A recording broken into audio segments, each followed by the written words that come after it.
So, welcome everybody. Thank you for being here for our May event. And my name is Saili Amrapurkar, and I am Executive Director of AshaUSA. AshaUSA is a non-profit organization focused on working towards health and harmony in the South Asian community in Minnesota. We do community education, research, and programming on various topics and for various age groups, including a monthly group for South Asian seniors in this community. For more information, you can look at our website, ashausa.org. As some of you might already know, May is Asian American Heritage Month. And so this is a great opportunity to learn more about South Asian health issues. And also, if Dr. Kanaya can repeat a little bit about the care registry that she talked about last time, so as to address how we can, address and reduce disparities in research participation among Asian Americans and Pacific Islanders. So let's welcome back our expert speaker, Dr. Alka Kanaya, who is joining Thank us all you. the way from California. Thank Welcome, you. Alka, and Thank you. thank you for coming to talk to us again. Sure. Last month's session on brain health and aging was well received, and we have got some good feedback. Before we start, let me do a brief introduction. So, Dr. Kanaya is a professor of medicine, epidemiology, and biostatistics at University of California, San Francisco, UCSF, in the Division of General Internal Medicine. She's an expert in type 2 diabetes and cardiovascular disease prevention, and she has focused her research on Asian American health disparities over the past decade. She is leading the mediators of atherosclerosis in South Asians living in America. So that's the MASALA, MASALA study that is trying to better understand factors that explain the high rates of diabetes and heart disease among South Asians. So without further ado, I'm going to hand over to Dr. Alka Kanaya, and you can share your screen if you. Yeah, if you can make me co-host, I can't share my screen. Oh, it should. Okay. Okay, there you go. Okay, great. Thank you. Hope you all can see that okay? Mm-hmm. Okay, good. All right. Well, thank you so much for having me back. It's good to be here. I think I was here maybe a month ago when we talked about brain health, but today I'm going to share kind of a quick journey through what we've learned so far about South Asian health from the MASALA study. We've been doing the study now for 10 years. So let me show you. So why did we do this study? It's very apparent that South Asians have a high incidence of developing heart disease. This data comes from near me. Kaiser Permanente is a large integrated health system. This is Northern California data. And you look at the numbers of men and women, men in orange, women in gray, and overall in blue by group. And here you can see that I'm looking at South Asians, East Asians, other Asians, and sorry, I'm going to try to hide this there. Yeah, Blacks, Hispanics, whites, multi-ethnic, and total. You can see there is something going on here with really high rates, especially in South Asian men compared to other men in orange, but also women compared to women in the gray bars.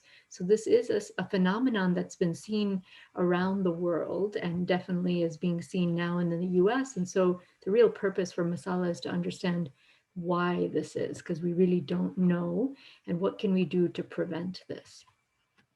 So some other data is years of life lost from heart disease using US data.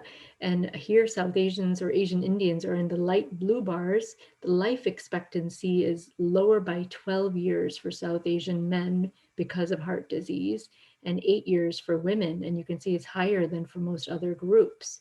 And this again is, why is this happening? Why are people losing their lives, 8 to 12 years earlier because of heart disease? What can we do to prevent this? So that's really the aims of our study, is to establish a prospective community-based cohort of South Asians in the United States to understand what are traditional sociocultural, behavioral, and novel risk factors that are associated with subclinical atherosclerosis. By subclinical atherosclerosis, I mean this is hardening of the arteries. It's the first step to development of heart disease. And we want to compare South Asians to and their risk factors to 4 other groups living in the US. And I'll show you how we've partnered with the MESA study to do that. And the long-term goal is to understand what factors are associated with someone developing heart disease, having heart attacks, strokes, things like that. So we designed MASALA to be parallel to this other study called the Multi-Ethnic Study of Atherosclerosis, MESA. We used age 40 to 84 to allow entry into the study of 900 participants. MESA used 45 to 84. We went a little bit younger because we know that South Asians suffer heart disease at younger ages than other groups. We had money to recruit 900 people. MESA is a lot larger. It's got a lot more money from the US government. So they have 4 ethnic groups and 6,500 people. And we only recruited South Asians. It could be from any part of the different countries that make up South Asia. We recruited them through 2 sites, my university in San Francisco and Northwestern University in Chicago. We did the baseline exam in 2010, and we completed a second exam when we brought everyone back in 2018. And MESA started about 10 years ahead of us. And they have 4 race ethnic groups: whites, blacks, Latinos, and Chinese Americans. So we can compare MASALA to MESA because of how we've arranged this collaboration. So here's what we've accomplished so far in MASALA. So the first exam was in 2010 to 2013 when we recruited 900 people. We brought them in for 4 hours in our clinics, did blood tests, glucose tolerance test, and a CT scan of the heart to look at coronary calcium in the arteries. And this is, again, the early sign that there may be problems with heart disease in the future. And I'll show you some of that data. Then we brought them back again and we did a mapping of their social networks to really understand social connections and how they may be factors that help or prohibit someone from developing heart disease. And then we completed exam 2 in 2018, where we repeated many of the same tests, and we added another 258 people to the cohort. And so this cohort, is the largest prospective cohort study of South Asians in the United States. And now there are some prospective cohorts in England as well as in India and Pakistan. So it's good that we can compare the US results with those other studies. We're hoping to get funding to start exam 3 later this year. So here's what I'm going to do in the next 25, 30 minutes is show you who are the people in this study, what are their characteristics, what about diet, acculturation, psychological factors, and social networks. Really show you kind of a tour of our data and some of the things we've learned about diabetes and how the body is composed of fat and muscle tissue. And then at the end, I'll show you some of this atherosclerosis data, which I think is pretty exciting. So in terms of who the people are in our study, 83% were born in India, 6% in Pakistan, and 1% in the other South Asian countries, but 98% of the whole cohort are immigrants to the United States. And you know very well why that is the immigration laws really opened up in the mid-1960s. So most people in this study, age 40 to 84, are first-generation immigrants, but 2% were born in the US, and those are, people in their 40s generally. So the amount of time people have lived in the US is a nice bell-shaped distribution. So an average of 28 years in the US, or about half of their life. And so we have people who are more recent immigrants in the study and people who've also been in the US for more than 40 years. So it's a nice distribution to be able to look at if the length of time in the United States is adds to the risk factors that we may develop. In terms of socioeconomic status, this is pretty parallel to the U.S. Census. As you know, Asian Indians for sure are the highest educated and the highest income of any U.S. ethnic group. And here in Masala, this reflects that. If you look at the light blue bars, that shows you education over a bachelor's degree, so master's degree or more, 64% of men and almost half of women, 47%. And the rest, you know, had a bachelor's degree, and very few, like 10% of men had less than a bachelor's degree, 17% of women. And income is very parallel to the education statistics. So now I'm going to show you how our South Asians in the study compare to those four groups in the MESA study.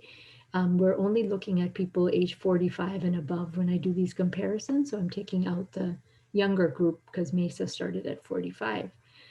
And you can see in terms of smoking, the South Asians and the Chinese in MESA were least likely to be current smokers. The other three groups were higher, they had higher prevalence of smoking. Alcohol use was also quite low to modest in the South Asians, and Chinese was even lower. The other three groups, about half were drinking one drink a week or more. Exercise, however, was the worst in the South Asian. So this is, you know, right away, one of the low-hanging fruit is really to motivate South Asians to get walking, doing exercise, any sort of exercise during the week that they can, because this is something that we know can help prevent diabetes as well as help with many other risk factors like high blood pressure, stress, and other things. So, what about food? Everyone thinks it's all because of the South Asian food that we're eating that is making us have, you know, this early heart disease. So, we spent a lot of time thinking about how do we measure the food that we eat because there's so much diversity, right? Come from the north, come from the south. Each state has their own cuisine. Each state has their own language. I mean, there's so much diversity just in India itself, and now add all the other South Asian countries, even more diversity. So we used a food frequency questionnaire tool that was developed in Canada for South Asians living in Canada.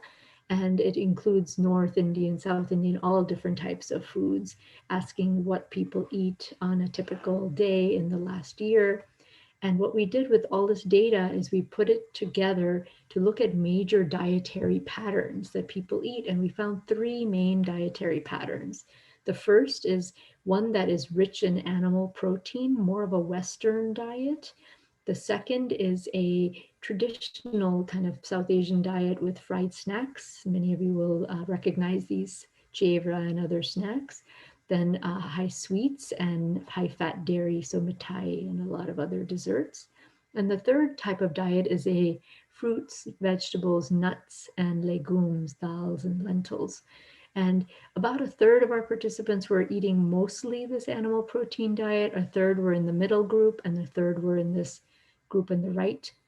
That doesn't mean that's all they ate, but if you looked at you know, on the majority basis, this is where people would span in these three groups. And what we found was people who were eating more of this animal protein diet had a higher weight and a bigger waist circumference. People in the middle diet who were eating this one had higher blood pressure and lower HDL, which is the, you know, the good portion of cholesterol. And so both of these diets were worse for many reasons than the one on the right. And so we wanted to dig a little deeper into that because back here, you would think that this is a vegetarian diet, but so was this. So, you know, just because you're eating a vegetarian diet doesn't mean that you're eating the healthy type of a vegetarian diet. You may be actually eating a lot of fried snacks, sweets, high fat dairy products, not so healthy vegetarian diet. So we wanted to look at this a little bit more about what is healthy versus unhealthy in diets. And so we made a list. So we worked with some Harvard nutrition experts.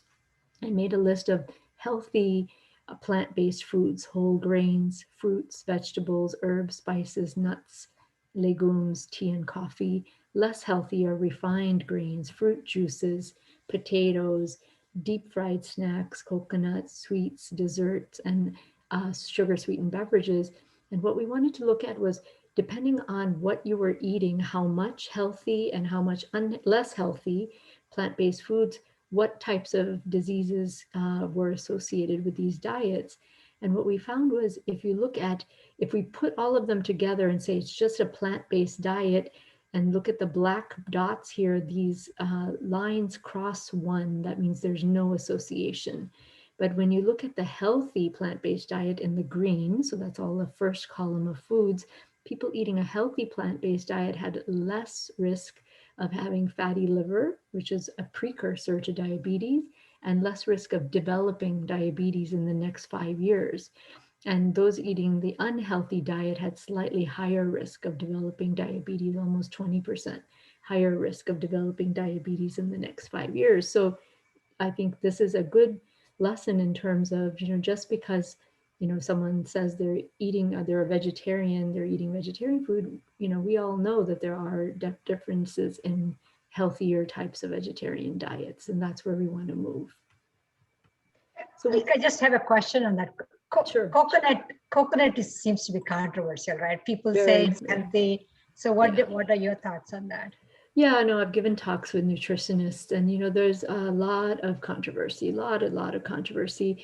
I think it depends on what parts of the coconut we're talking about. If we're talking about the water, that seems to be pretty healthy, doesn't have the fats, but the fats that come from the oil and the meat are mixed. They're not all healthy. There's a little bit of mono unsaturated fat, so it's less of a problem than ghee, for example, that is all saturated fat. So it's on a continuum. I think if you had to choose like healthy versus less healthy, it would be kind of in the middle. So I wouldn't call it the healthiest of the types of fruits and nuts and plant-based foods we can eat. And the overall verdict is still out, though. But this is more and more people are thinking that people are replacing a lot of their oils with coconut oils. Not such a good idea to do that. What about ghee? Ghee is another thing with Ayurveda. Everybody says you should eat ghee. Yeah. Again, short-term studies that have looked at this show that people who eat a lot of ghee, like on a regular basis, put more fat in their liver. And so for me, if you already have a problem with high risk of diabetes, and I'll show you some of our data, fat in the liver is a real problem for South Asians. We have the most fat in our liver than any other group. And if you're eating ghee on a regular basis in each meal, like a lot of people are doing now, that's not a healthy thing to do. If you're eating ghee sparingly once in a while, I think that's fine. So it's all about moderation when it comes to ghee, and so there are some good data showing that it's not a good thing to be doing on a daily basis. So I'm going to go ahead and talk about acculturation because this is, I think, very interesting. So when we talk about acculturation, the way we measure it is by asking different questions. How long have you been in the US? Because we know people who stay in the US longer are more likely to, mix with the dominant US culture and take on some of the beliefs and practices. English language proficiency, people who are more proficient are also, more integrated into the US culture. What types of food do you eat at home? What type of food you eat outside the home? How frequently do you get together in social, cultural, religious engagements? How frequently do you shop at South Asian markets? So these are all like different dimensions of how we think about acculturation. And then we made this special scale called the traditional cultural beliefs scale. And what we wanted to look at was when you put all these items together, what do we think about the more acculturated people are? Is that a risk factor? And here's a measure that we did is we looked at the carotid wall thickness. So the carotid arteries are in the neck. This is a person who's laying down, the head over here. This is their neck tissue. And this is the artery wall. And what we measure is the thickness between the pink line and the blue line, both in the near wall and the far wall of the carotid artery. And the blood is flowing this way to the brain. And the thickness of the wall tells us how stiff the artery is. And the thicker and the more stiff it is, the more likely someone will have a stroke. So this is a measure, again, early measure of risk of stroke. And what we found was people who had more moderate traditional cultural beliefs. So they were bicultural, taking some American beliefs as well as retaining some South Asian beliefs. They had the thinnest of the wall thickness. That means that they had the healthiest amount of wall thickness. People who had very strong South Asian beliefs had not taken any American beliefs or practices into account in their daily lives, actually had worse wall thickness.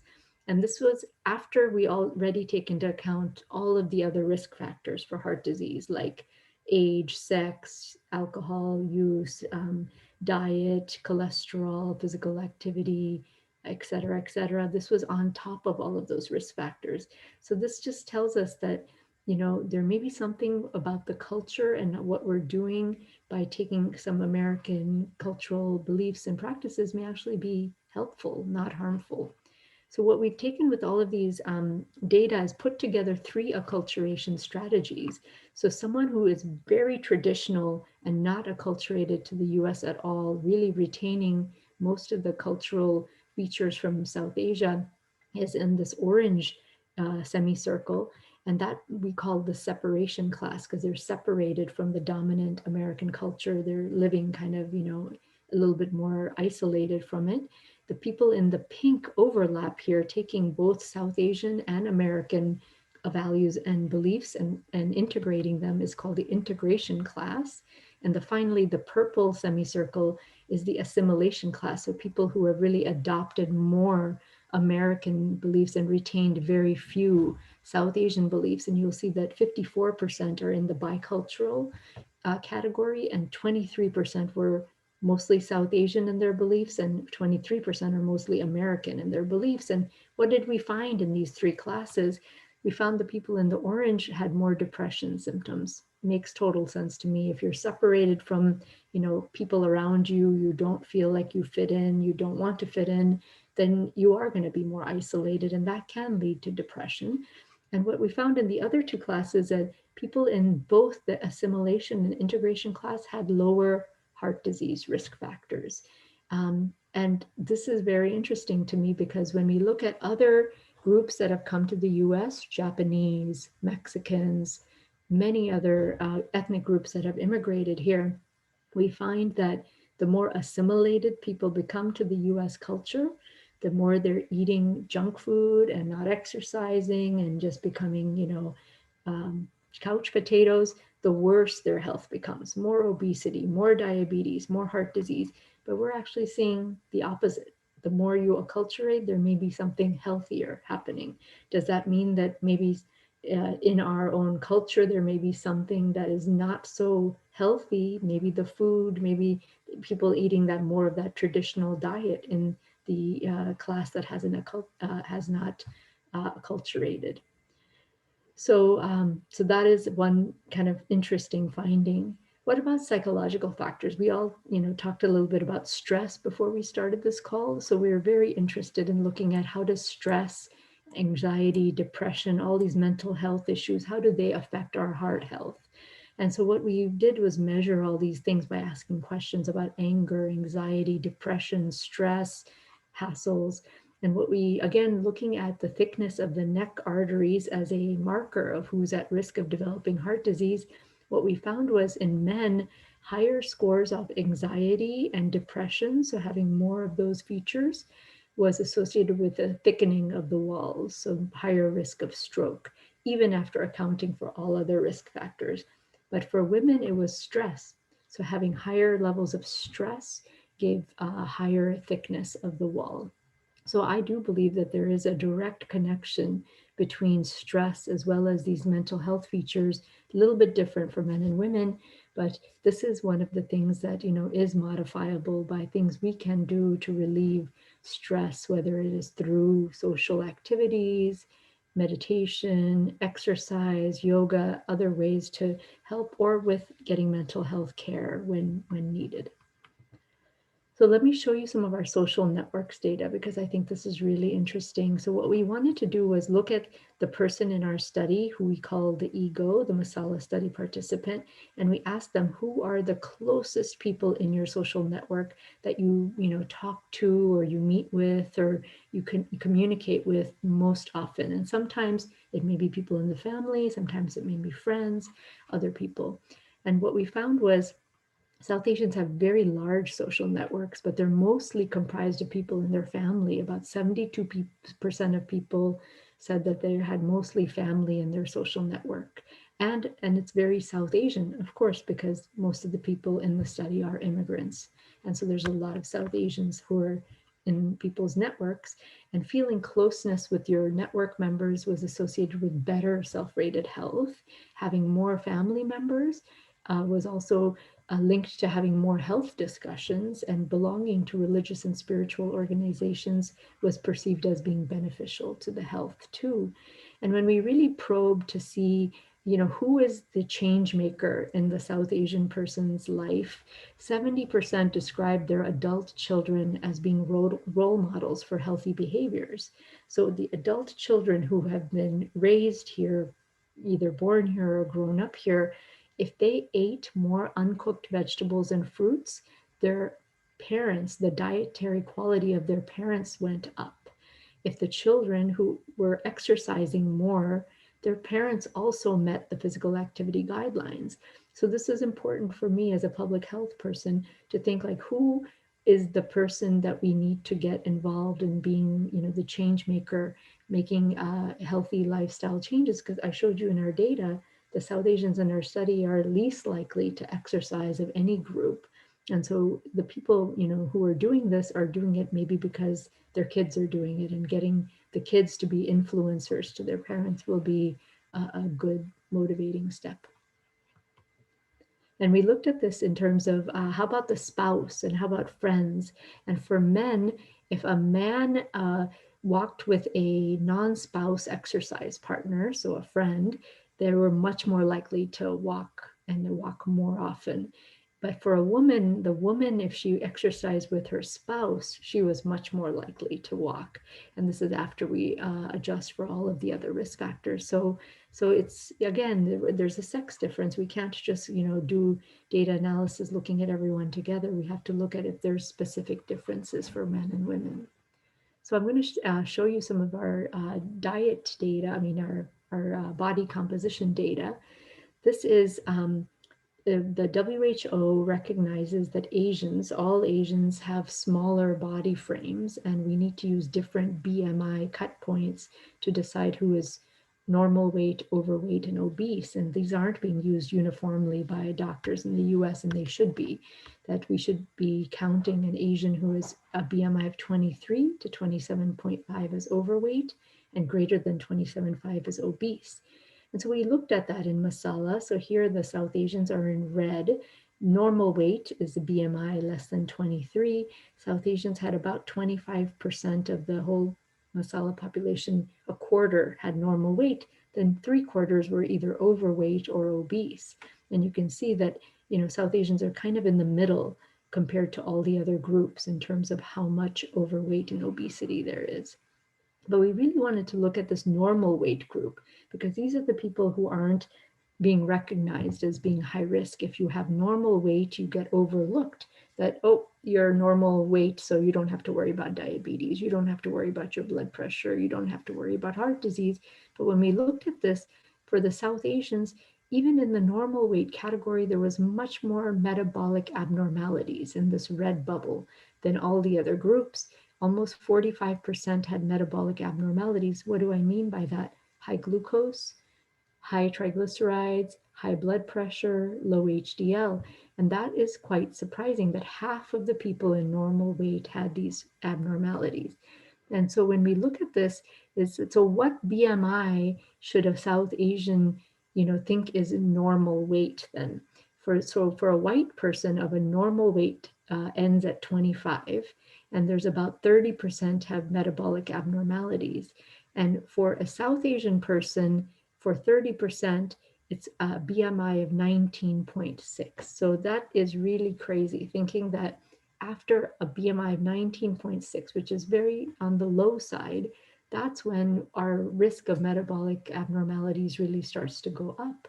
And that's really surprising to most people, thinking, oh my God, so we should be aiming to get to around a BMI of 19.6, and that may not be feasible, but lower the better. And the one thing that's a take home here is that just having a low BMI does not mean you are protected, and we need to be aggressive about screening and then doing prevention.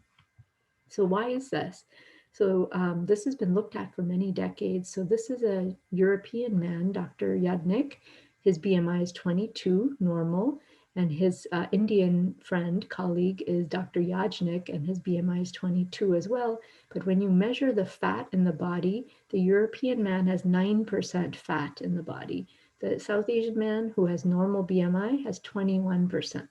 So we were very interested in this. Is this what is driving the problem with all these metabolic abnormalities, even at a normal BMI? So we wanted to look at, are there hidden fat stores that we cannot measure with this, BMI measurement of weight and height? So we wanted to look at, is there, fat in the muscle, fat in the liver, fat around the abdominal visceral organs, fat around the heart, and we use CT scans to do this. So here's a cut through the abdomen of a person in our study. And what we can do is use software to code the different types of fat. So the green here is the fat you can pinch under the skin. This is subcutaneous fat.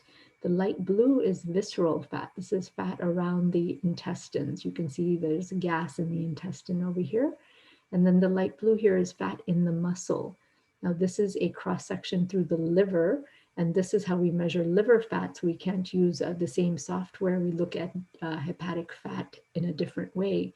And what we found is when we compare a MASALA to the 4 groups in MESA, South Asians store fat in all of the wrong places. That may be driving the risk of diabetes and heart disease. There's more fat around the visceral organs, there's more fat in the muscle, there's more fat in the liver, and there's less lean muscle mass. So the BMI is kind of useless because it doesn't tell us where the fat is. And unfortunately, this is something that is probably genetically determined, why the fat is going in the wrong places. And certainly there's not enough known about this yet. So what about diabetes? The South Asians in MASALA had about 1/4 of them, 26% had diabetes, another third had pre-diabetes, and 42% were normal. And again, this was more of a problem in men than in women. So men here, the first bar is South Asians, almost 30% of men had diabetes. And you can see the men who are white, African American, Latino, and Chinese, almost half as much diabetes as the South Asian men. Women, 15% had diabetes, half of what the South Asian men had, but also higher than the other women, except African American women had slightly higher diabetes than the South Asian women. So let's look at all of this together. When we put men and women together, even after we adjust for all the reasons that South Asians may have more diabetes, we couldn't explain it away. In fact, the South Asians, 27% had diabetes after all this adjustment, way higher than all the 4 other groups. And this is something that many physicians and doctors in the US don't understand, is like, oh my gosh, my South Asian patients, there's so much diabetes. And why is that? They're skinny. They don't, because there's fat again in all these wrong places. And that's one thing we can work on, is not allowing fat to go in these places. And there are things to do. We can talk about that at the end. Let me just show you a few more slides before I wrap up. High blood pressure rates were high in the South Asians, but not as high as the Blacks. They were the highest, 59% African Americans, 46% had high blood pressure in MASALA. Cholesterol was not really a big deal, okay? And this is something that many people will know, that, my cholesterol is not that high, my cholesterol is normal. Yes, absolutely. We see that in MASALA, that cholesterol is not high. It's actually very similar to the other groups. And this has always been perplexing, is, people having heart attacks with cholesterols that look pretty good. So we're obviously not figuring, that this cholesterol is one of the reasons why. So what may be going on here? So we looked at this coronary calcium in the heart. This is a CT scan, a cross-section through the heart, and this is the big left ventricle, and then these are the two atria, the upper chambers of the heart. And here is an artery, the left anterior artery, and the white that we see here are plaques in the arteries. They light up, and we can make a score called the CAC score. And what's happening is here's a cross section through an artery. So the process of heart attack is when there is first a atheroma, or a little a plaque that is forming in the blood vessel wall. Then the body tries to stabilize that by putting a calcium shell over it to kind of stabilize the plaque. But the plaque over time can become vulnerable and rupture. And when a plaque ruptures, the platelets, so the blood that's going through the blood vessel, the platelets will stop and try to make a clot to get the bleeding to stop. Just like if you cut your skin, the platelets try to get the bleeding to stop. And then when the platelets form a big clot, there is disruption of the blood flow, and that's the process of a heart attack. So when we're measuring calcium, we're looking over here well before the heart attack, but we know that the more the calcium is in these arteries, the more likely people are to develop a heart attack in the future. And what did we find when we measured calcium, coronary artery calcium? The green and the red, green is white men and red is South Asian men, that even through the ages of 40 to 80, there's no real difference. They're very similar. The white and the South Asian men have very high levels of CAC, much higher than the three other groups. And for women, it was a little bit higher in the white women, but there's no real significant difference between all women. The women's rates were fairly similar, and you'll see the scale is different. Men have a lot more calcium at the age of 70. White and South Asian men have about 150 on average. For a woman at the age of 70, the average is closer to 25. And so these are important because we can actually measure this now in hearts of people who are not sure if we need to start medications, if our risk is high enough of developing heart disease. Should we be taking a statin? Should we be taking an aspirin?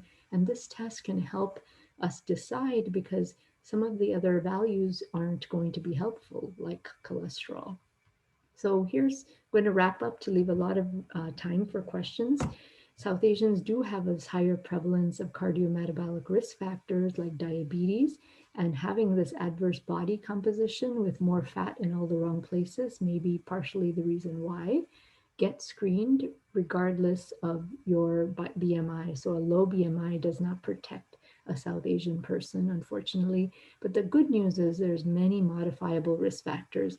Eating a prudent diet with more healthy plant-based foods, exercising more on a regular basis, and then having this kind of integration strategy of acculturation, adopting some behaviors and activities that are more American than South Asian is maybe helpful.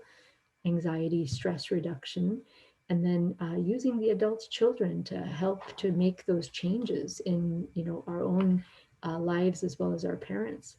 The progression of CAC is faster in South Asian men. I didn't show you some of this data, and so I do think CAC is an important risk factor that is recommended for those who may be not sure if they're at high enough risk. So check out our website. We always update it with new papers, and we have a lot of good health tips, including nutrition tips, a lot of good tools that you may not be able to find otherwise focused on South Asians. And then we also write some blogs to help interpret the papers that we're writing. And there's many ways you can reach me through the website. I do want to end by saying that it is really important for South Asians to participate in research studies, because without being in research, we really don't know anything about South Asian health. We cannot extrapolate from studies in whites, Chinese, Blacks, or anyone else, because there's lots of unique aspects of South Asians. So we are building a registry called CARE. It is 10,000 people of Asian American Pacific Islander background. And this database is what we want to use to contact people who are in the database about potential research studies we're doing. And the health topics may vary for these research studies, but they're mostly on aging. Some are about, how to prevent dementia, caregiver-related stress, and we basically it's a database that is inclusive, and anyone who is of Asian American, Pacific Islander background, 18 years or older, and can speak English or some of these other languages. We don't have South Asian languages represented yet, but many South Asians do speak English, so hopefully they'll be interested in joining. And it's very easy. It's a 10-minute online survey to join the registry. We ask you questions about your background and health, and you get a $10 gift card for just signing up. And you just go to our careregistry.ucsf.edu to sign up. And then when there are studies that say, we want to make sure we get some Asian American representation in the studies, we send you an email saying, are you interested in this study? Think about it. And there's no pressure, no obligation to join. It just gives you knowledge when there's new studies happening. So I hope you'll consider joining the CARE registry as one way to get involved and to make research that is valid for South Asians. Yeah, that's very important. Thank you so much. This information was so insightful. We always think of these things, or we experience them, but I think you really gave us some important information, and we should remember this when we go to our doctor next, because now we know that as South Asians, the same BMI cannot be applied to us as they apply to their other American patients. And also, it is interesting. So, we will take some questions, but before that, I want to ask you, so the recent immigrants to this country, as we all know, in recent times, so many people come here. So we have always seen that the diabetes is more, even people in India, like our relatives and friends we know in India, I think 1 in 4 is the number that have diabetes, and very Right. young people, like Right. very young people, 25% exactly. 30s or 40s, have diabetes Yeah. now. Yeah. So I think it is easy to understand now that yes, we gather fat in wrong places, and then stress on top of that, and our diets have, even in India, they have become so westernized, and lack of exercise, and Uh-huh. it really makes sense. So And thank you. maybe too much ghee, because the ghee is Yeah, going in the liver. And so that I yeah, always get a ghee question. Inevitably, someone will ask me a ghee question. I don't yes. think ghee is healthy for this So reason, is the that we one don't need question extra fat in the liver. one question, and you mentioned in your slides that make sure you get your annual. So that is another thing, that annual physical or going for a wellness visit to the doctor, especially among young people below 50, is not very common. Right. Unless you have a problem, you don't think of going to the doctor. That's how it is in India. And Yeah. here, at least now, after staying here for many years, people might be doing that. So one thing is, the importance of that. And then when we go to our primary care physician, what are some of the questions as South Asians we should be asking, especially related to these aspects that you just mentioned? Yeah. No, so I mean, we have a nice infographic that I'll share with you after this call. I'll send it to you. It's like 10 tips, and it's got pictures and not a lot of jargon, and easy to understand, like what should you be doing to advocate for yourself, and what should doctors be doing for their South Asian patients. So, the usual measurements are fine, like fasting glucose to check for diabetes, cholesterol panel, which most people will be normal. And then blood pressure. I think blood pressure is something that, and checking your weight, because if your weight is already high, in the high BMI range, that's also not a good thing. But even if it's in the low BMI range, we don't want to trust that that is a good thing either. So I think knowing your numbers is very important. And I do recommend at the age of 40 that everyone is getting started and going, because a lot of people develop heart disease and diabetes in their 40s, unfortunately, in our ethnic background. These are the standard tests. I don't recommend being aggressive about getting 20 other tests that are mostly unproven in South Asians. The one test I do recommend is this coronary artery calcium test, but it's not for everybody. I recommend it for those who have borderline intermediate risk. And what do I mean by intermediate risk? Based on your age, based on your blood pressure, cholesterol, and your diabetes status and smoking status, there is a calculator that you can use online. If you Google cardiovascular risk calculator, it's the first thing that shows up. It's not a calculator that's been created for South Asians. It's created for whites and blacks, but we can use that as an estimate for South Asians. If you get a score that is between 2% and 20%, that's intermediate risk. And high risk is over 20%. If you're high risk, you know that you need to be working very closely with your physicians to get your cholesterol, get your diabetes, get your high blood pressure, all of this under control, and probably needing to be on medications that it's not going to be enough to do lifestyle changes. If you're in that intermediate group where a lot of us fall, including women and men, then I think the coronary artery calcium is a really good test. And now many insurance companies are covering it. It's not expensive to do. If you go to radiology centers and do it, it's about $100, $150 out of pocket. You don't do it every year, you do it once. And if your coronary artery calcium score is low, then you know that you haven't started that whole process of the plaque building. And you don't need to be on strong medications like statins or aspirin. You can still work with just, your diet and your exercise, stress reduction, all the other things. There's a role for you to be, doing that no matter what. But if your CAC is high for your age, and now we have the norms based on our data, the graphs that I showed you, if you're high for your age, over 100 CAC at any age for a man, and I'd say over 50 CAC for a woman, then you need to be aggressive about your control, even if you're in that intermediate risk group. So that's where I think CAC is important, is intermediate risk people can know that there is a way that they can decide, are they really someone who needs to be on these medications, or can they wait? If your CAC is 0 or low, you can wait on the medications, but do the lifestyle change still. So I recommend lifestyle change for everybody, is try to improve what you can that's in your power, in your control. Yeah, and I think you also answered the question that Preeti posed about CAC and what we can do about it. Yeah. There's another question which says, how much exercise is appropriate? And your slide showed very high weekly numbers. Also, BMI of 19.6 is quite aspirational. So, do we understand why South Asians store fats in the wrong places? They don't. Is there a way to change that? Yes. Okay. Yes.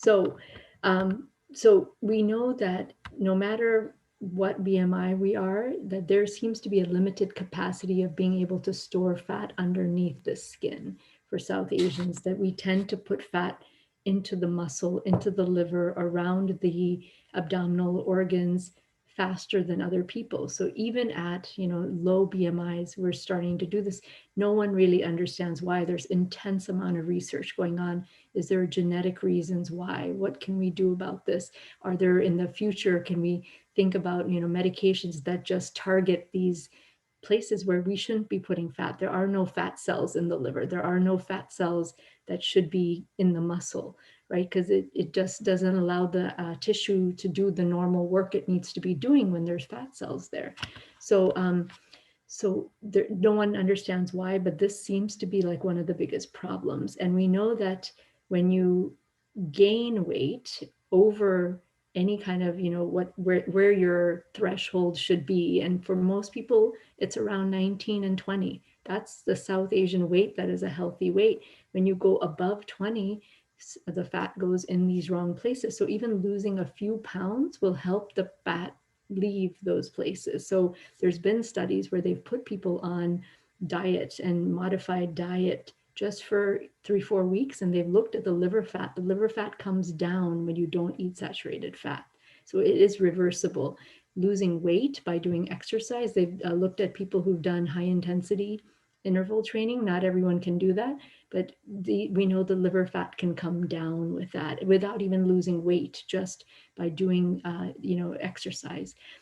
These are, so I think there's, a lot of work going on trying to figure out how do we get the fat out of the liver with medications. And the pharmaceutical company is working hard on that because there's a huge market in Asia, all of Asia, especially in India, to do this, because we know that this is a big problem. That this is driving the rates of diabetes. Now, the rates in India are greater than the rates here in America. In our South Asians in MASALA, we had 26% here had diabetes.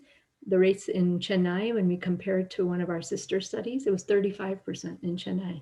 So it's much higher for the same age groups in India. So it's a real disaster what's happening there. And that's probably one of the reasons that they're having, as much sickness from COVID and young people Yeah. dying of COVID, is because there's underlying diabetes, and you can't recover as easily from, infections when you have diabetes. Hmm. Yeah, that's so true. And is there any research on how our microbiomes may be unique and could be a factor for cardiometabolic risks? Yeah, no, I'm very interested in that. It's a good question. We haven't done microbiome work in our Masala study. We're planning to. In the next phase, we'll be getting stool samples. What we know from other immigrant studies is the immigrant microbiome tends to be richer, more diverse in different types of bacteria. And the more we are in the US, the less diversity there becomes, because I think we're less exposed to different types of foods, or maybe different types of, bacteria, just in the way we live here. So but does a lack of diversity mean that there's going to be more health problems? Maybe, but maybe not. We're very early in understanding what the microbiome means. So there's not much work in South Asians, unfortunately. That's why you need to join South Asian research studies. Is we need to get more people in our culture, in our, ethnic background involved in these studies, because, and especially women, I got to tell you, I've done research in African Americans and Latinos and whites, and now in the last 12 years I've only been focusing on South Asians. And of all of the groups that we've done studies in, and my studies are mostly in diabetes prevention, South Asian women were the hardest women to get involved in studies. South Asian men, easy. They'll be like, yeah, yeah, yeah, I'll be in the study. But women, no, no, no, take my husband. I don't want to be. It's not my problem. It's not a problem for me. How do we know it's not a problem for you? If there's no women in studies, like, how do we know this is not a problem? We need to have representation of South Asian women in studies. Yes, that's true. And that has been an issue that we really need to work on. Before Kylie, I just had a Asami, question. do you want to? Yeah, Okay, Amala, go ahead. just one quick question. Yeah. Alka, in your studies, did you also take into consideration the family history? Because that's one thing people kind of say. If you have a family history of Yes. that heart issues, that you have more tendency to do that. Did you take that also into consideration? Yes, we did. Yeah. So about 40% of the people had some family history of heart disease, and we take that into consideration. And even when we talk about the intermediate risk, if you have a family history, you're at intermediate risk already. So you should be taking it more seriously, because that means something is abnormal in the family. And we are actually starting genetic studies now, because all of the 1,100 people in our study, about 1,000 have given us their DNA samples, so we can start looking at, what are the genetic risk scores that may help predict who has heart disease. And because South Asians don't join studies, there's very little genetic data that's known about South Asians, but at least we have 1,000 in our study who will start doing this. Actually, next month, we're going to be doing the genetic evaluations. Yeah. Wow. I learned a lot, Alka. It's really amazing. I'm sorry. There's so much information. I often don't know what to talk about, because we've written 75 papers from MASALA. So I've showed you maybe 10 papers here. So Yeah. So Asavar is asking, should we be paying more attention to carbohydrates or fats to prevent DM? And is there any study available that shows eating twice a day helps to prevent DM? Yeah, great. Good questions. Really good questions. Carbohydrates are probably more associated with diabetes than fats. Okay, that's the bottom line. Is all of the studies that have been coming out of South Asia now, there's a big study called the Pure study that came out that looked at rice consumption. I don't know if that made the headlines in New York Times and many other. So the rice consumption in parts of India is very, very high. And those parts of India have very high rates of diabetes. And they look at the people and how much rice someone's consuming, and they found higher risk of diabetes based on how much rice.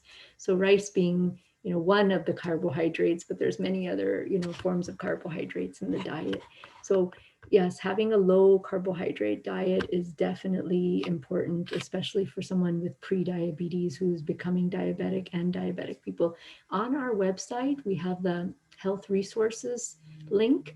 On that link, a South Asian nutritionist who is a professor at a university here in San Jose, she has made a carb counting tool for South Asians with all the foods that South Asians eat. So looking at different types of dals, really good information. How does tur dal compare with chana dal, with mung dal, with different dals? What about rice differences? How much carbs? So if you're a diabetic patient, you want to know, you want to count your carbs, right, for each meal. So this is a really good tool that I would go, look at, and please use and give to your, diabetic friends and family. Fats, I think fats also can be a problem, especially if they're saturated fats. I think the good healthy fats like avocados, nuts, fish, those are very good and healthy, monounsaturated fats, high in DHA and EPA. Those are good fats. I'm talking about highly saturated fats for the reasons that I've talked about with the liver fat being, very highly correlated to how much saturated fat we eat. Did I answer that question? I was just saying, I was just looking at the website. There's a lot of good information there. Okay. Yeah. Hi. Yeah. Hi, Dr. Alka. Yeah, hello. Thank you so much for a wonderful presentation. Sure. It's very, very insightful and very important, for everybody to understand different aspects, because many times people look at somebody who is having really good BMI or somebody who is really thin and should not have metabolic problems or should not have proneness to diabetes or heart problems, which is not true. Not true at all. Really Yeah. important to look at those aspects. Yeah. So actually, I just wanted to check with you regarding eating twice a day. Oh, right. That's, yeah. So yeah, this is really good. There haven't been studies done in South Asians on this, but there have been studies done in other groups, and it looks like it's about the timing of the day really does matter. So earlier in the day is better. I don't think it's about 2 versus 3 meals, but it's about how late people are eating. So the earlier, the better. The heaviest meal of the day should be early in the day. We are eating completely backwards. The way most Indians eat is no one eats breakfast, and they eat a very heavy lunch, but an even heavier dinner, and then they go to sleep like within an hour after eating dinner. That's like, it could not be worse. And I think this is setting us up for diabetes and heart disease. So, move the heaviest meal to lunchtime, have a breakfast, break the fast, and then don't eat a heavy dinner. I believe more in the, keeping your meals within a time restricted area. There's some good data coming from time restricted eating within 8 hours. There have been no studies in South Asians about this, so I can't tell you if it really works for our body types or not, but this is a really important area that needs more study. So intermittent fasting is something very popular these days, and I have personally experienced good results with it. So Yeah, we people lose definitely weight. see. Another question is, how about markers of inflammation in South Asians versus other populations? Yeah, so we've done this. I didn't show you the data, but we've looked at CRP, we've looked at TNF alpha, we've looked at other markers of inflammation. Some are a little bit higher than other groups, but some are lower than other groups. So there's no circulating blood marker that is so abnormal in South Asians that we say, oh, this is the reason why we have so much heart disease. LP little a is a inflammatory lipoprotein that a lot of people think is one of the reasons why there's so much heart disease. it explains very little of the heart disease risk. Less than 1% can be explained. Even though we know South Asians have high levels of LP little a, there's no medication that targets LP little a yet. They're in development. There's many, many companies looking at, potential medications that can target LP little a. People who have the highest LP little a levels are Africans. African levels are almost double South Asian levels, and they're not having the rates of heart disease that South Asians are having. So it's not only about LP little a. So a lot of people, say that there's got to be like one, key factor, but it's not going to be one. It's going to be a combination of many. It's a very complex, problem. That's why it's not been solved. Does anybody else have a question? I have questions. Yes, You go ahead. talk, Dr. Alka talk about the high intensity workout. Yeah. Yeah. How many times should you be doing it? And is Yeah. it recommended for the people over 70? It depends on your health status. So this is something that I think you should discuss with your physician. Make sure that you're fit to do that. I don't recommend that people go straight to something that intense, because if there are plaques in the arteries or other places in arteries, and you do a high intensity workout, the plaques can rupture. So you want to be careful. So I always say, walking is the best exercise. Start with walking, but it's about how much you walk. So 30 to 45 minutes a day minimum. More the better. Walking, and then you can start walking hills and doing, more faster pace walking, so that you can't sing. So that kind of walking at the pace where you can talk, but you can't sing. So that's, the real workout is happening when you're walking at that type of pace. And 30 is the minimum, 30 minutes a day, but getting up to 45 minutes a day is what I would really recommend in terms of getting, the cardiovascular workout going. So high intensity interval training has been shown to decrease liver fat, but that's not something I advise without working with your physician to make sure that you're ready to do it, and there's no problem with your heart to do that.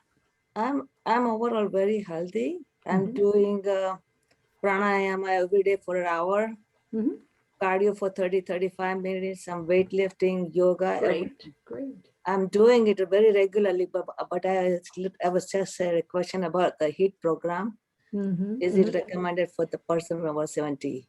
That's what. Yeah, I would, if you are healthy and you have not had heart problems yet, and you are able to do cardiovascular, workouts without any problems, then give it a try. Do a short workout with HIIT and see how you do.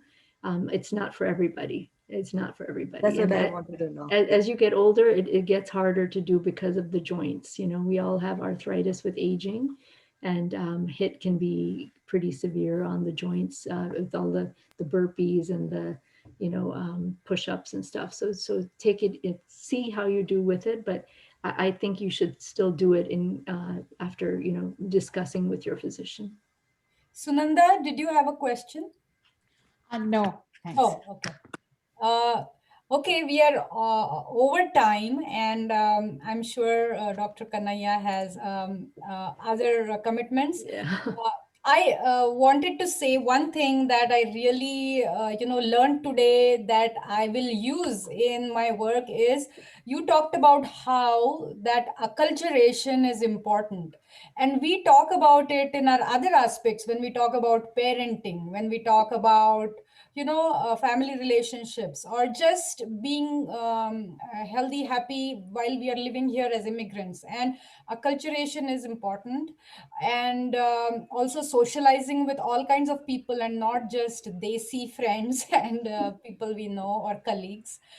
So many of those aspects, they are not only important for our psychological and social factors, but also for our physical health. And that was something new that I heard today. So that that was useful. And overall, I'm sure everybody, and there are so many questions, and as you said, there's so much information that we can talk for hours. But thank you so much, Dr. Kanaya, and we will share the recording with all those who registered as well as on our YouTube channel, so people can go back and get all the information. Terrific. Thank you very much. Okay, thank you. Nice to meet you all. Be safe, be healthy. Bye-bye.